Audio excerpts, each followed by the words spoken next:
Selon les investigations du journaliste FM Toko des canaux visuels et télévision, 27 ans sont passés depuis que l'Alliance des forces démocratiques pour la libération du Congo, AFDL en sigle, prenait les pouvoirs à Kinshasa.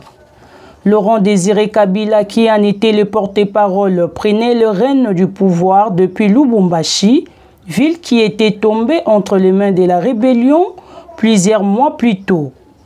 Le 16 mai 1997, les soldats de l'AFDL entraient triomphalement dans la capitale du Zaïre sera rapidement rebaptisée la République démocratique du Congo.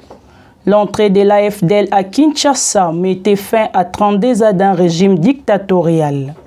Les soldats de l'Alliance sont entrés à Kinshasa à pied dans sa partie est. L'affrontement tant redouté dans la capitale entre le rebelle et les forces loyales à l'ancien régime n'aille pas. Samedi 17 mai 1997 au matin, les habitants de communes de Massina et Kimbontseke s'étaient massés le long du boulevard pour voir de plus près ces petits soldats chasser des bottes en caoutchouc qui avaient réussi à chasser du pouvoir le président Mobutu. Le journaliste Rombo Kasongo a vu ces jours-là les Kadogo, surnom donné aux soldats de l'AFDL qui comptaient de mineurs dans ses rangs, accueillis en triomphe par les Kinois. Comme je ne suis pas loin du boulevard Lumumba au niveau du quartier Sans Fil, je suis allé sur le boulevard et nous avons vu les premiers éléments en colonne. Certains avaient des armes sur les épaules, d'autres avaient des caisses de munitions sur la tête, des sacs. Les gens criaient, chantaient en leurs honneurs, donnaient de l'argent aux rebelles, des pains. D'autres personnes les aspergeaient de l'eau ou de la poudre pour dire qu'ils les accueillent à bras ouverts et qu'ils étaient contents qu'ils aient pris la ville de Kinshasa. Nous sommes descendus par curiosité pour voir ces gens qui ont renversé Mobutu en étant si court. À l'époque, on s'est demandé comment on pouvait se débarrasser de Mobutu et son système dictatorial qui nous ont dirigés pendant 32 ans, se rappelle-t-il. Mardi 16 janvier 2001, aux environs des 13 h, Laurent Désiré Kabila travaillait dans son bureau au Palais des Marbres sur les hauteurs de Kinshasa. Dans la matinée, il a accordé quelques audiences. À l'heure de déjeuner, il reçoit son conseiller économique Mota qui doit l'accompagner le lendemain à Yaoundé, la capitale du Cameroun, où le président prévoit de retrouver ses pairs africains et français pour le 21e sommet Afrique-France. Devant la porte du bureau, quelques militaires dévisent tranquillement avec un fonctionnaire du protocole. Peu avant 14 h, un jeune soldat de la garde.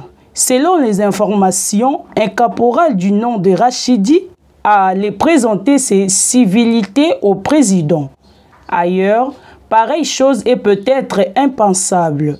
Ici, comme dans beaucoup de pays d'Afrique, n'importe quel kidam peut pénétrer dans le bureau présidentiel pour peu qu'il compte des amis ou des parents au sein de la garde ou du protocole.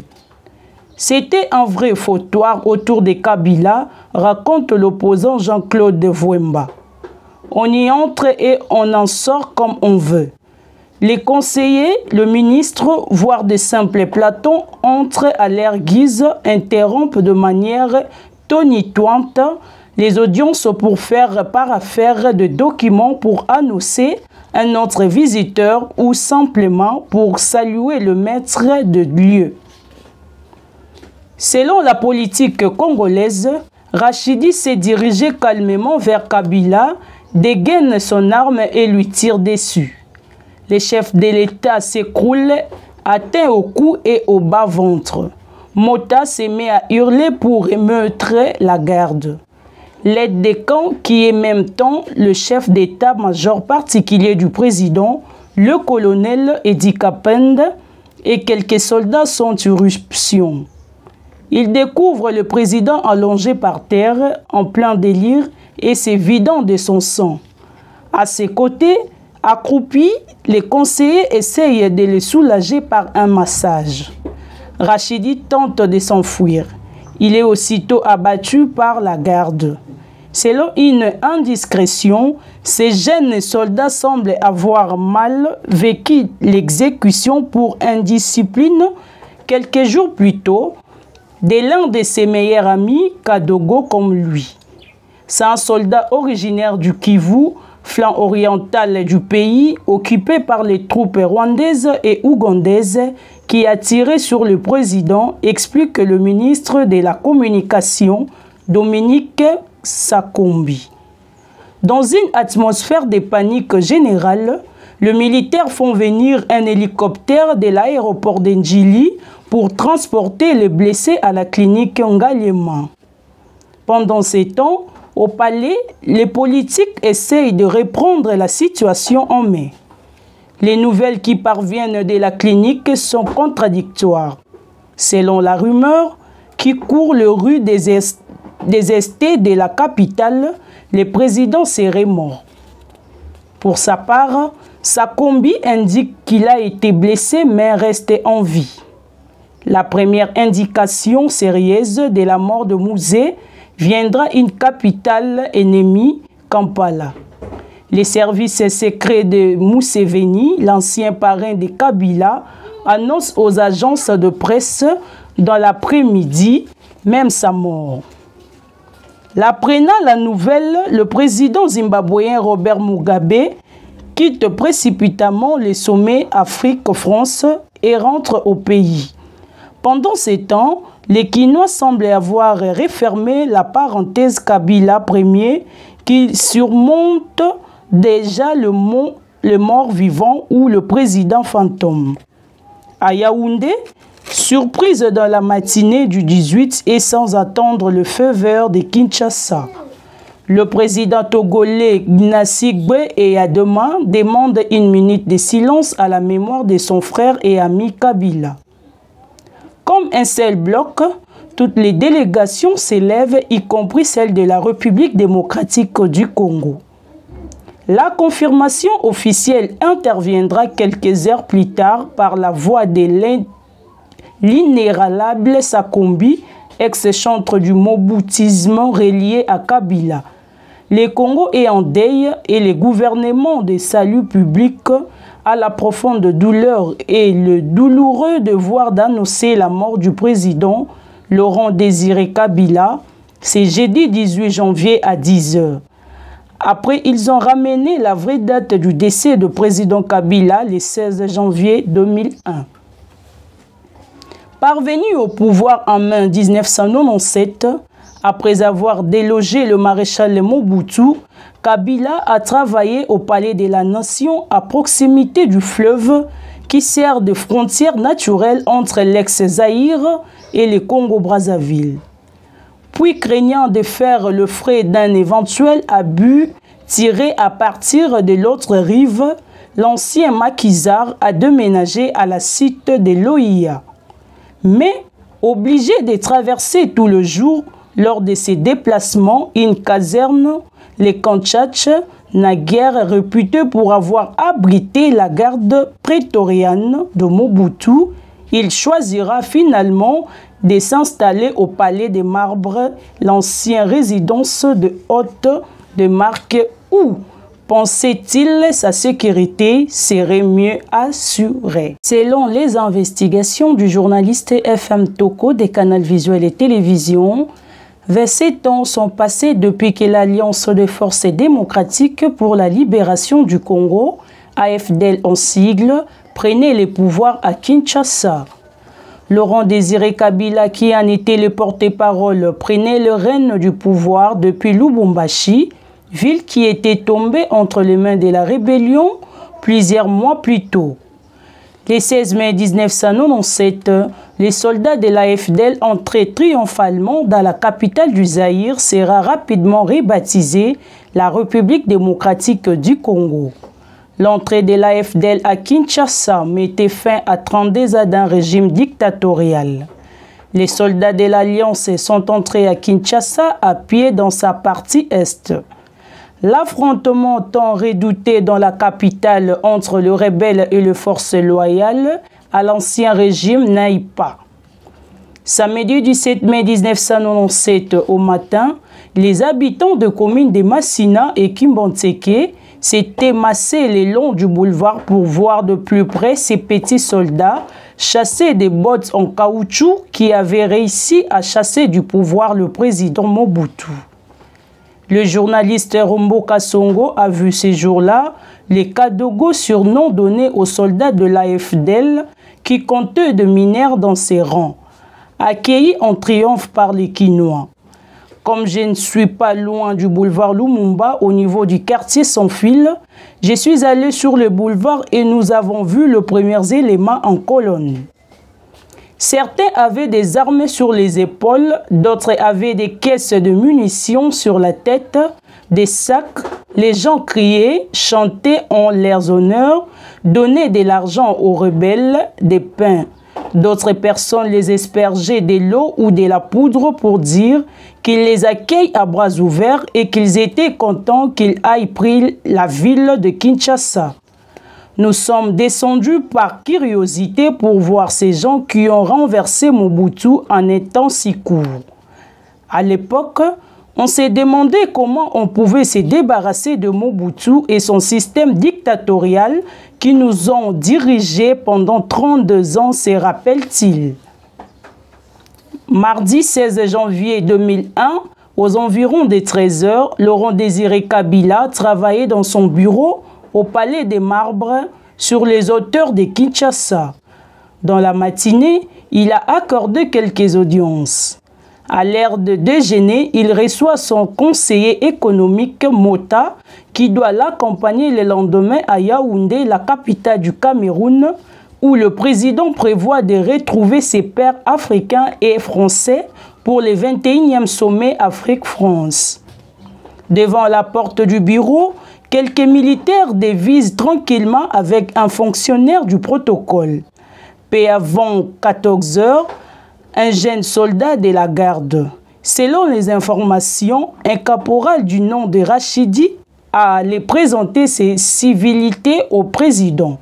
Ailleurs, pareille chose est peut-être impensable. Ici, comme dans beaucoup de pays d'Afrique, n'importe quel kidam peut pénétrer dans le bureau présidentiel pour peu qu'il compte des amis ou des parents au sein de la garde ou du protocole. C'était un vrai fautoir autour de Kabila, raconte l'opposant Jean-Claude Vouemba. On y entre et on en sort comme on veut. Les conseillers, le ministre, voire de simples platons, entrent à leur guise, interrompent de manière tonitruante les audiences pour faire paraffaire de documents pour annoncer un autre visiteur ou simplement pour saluer le maître de lieu. Selon la politique congolaise, Rachidi s'est dirigé calmement vers Kabila, dégaine son arme et lui tire dessus. Le chef de l'État s'écroule, atteint au cou et au bas-ventre. Mota se met à hurler pour émeutrer la garde. L'aide de camp, qui est en même temps le chef d'état-major particulier du président, le colonel Edi Kapende et quelques soldats sont en éruption. Il découvre le président allongé par terre, en plein délire, et se vidant de son sang. À ses côtés, accroupis, les conseillers essayent de le soulager par un massage. Rachidi tente de s'enfuir. Il est aussitôt abattu par la garde. Selon une indiscrétion, ces jeunes soldats semblent avoir mal vécu l'exécution pour indiscipline quelques jours plus tôt de l'un de ses meilleurs amis, Kadogo, comme lui. C'est un soldat originaire du Kivu, flanc oriental du pays, occupé par les troupes rwandaises et ougandaises, qui a tiré sur le président, explique le ministre de la Communication, Dominique Sakombi. Dans une atmosphère de panique générale, les militaires font venir un hélicoptère de l'aéroport d'Ndjili pour transporter les blessés à la clinique Ngaliema. Pendant ces temps, Au palais, les politiques essayent de reprendre la situation en main. Les nouvelles qui parviennent de la clinique sont contradictoires.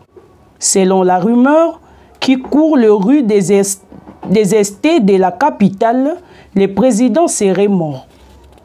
Pour sa part, Sakombi indique qu'il a été blessé mais resté en vie. La première indication sérieuse de la mort de Mouzé viendra une capitale ennemie, Kampala. Les services secrets de Museveni, l'ancien parrain de Kabila, annoncent aux agences de presse dans l'après-midi même sa mort. L'apprenant la nouvelle, le président zimbabwéen Robert Mugabe quitte précipitamment les sommets Afrique-France et rentre au pays. Pendant ce temps, les Kinois semblent avoir refermé la parenthèse Kabila Ier qui surmonte déjà le mort-vivant ou le président fantôme.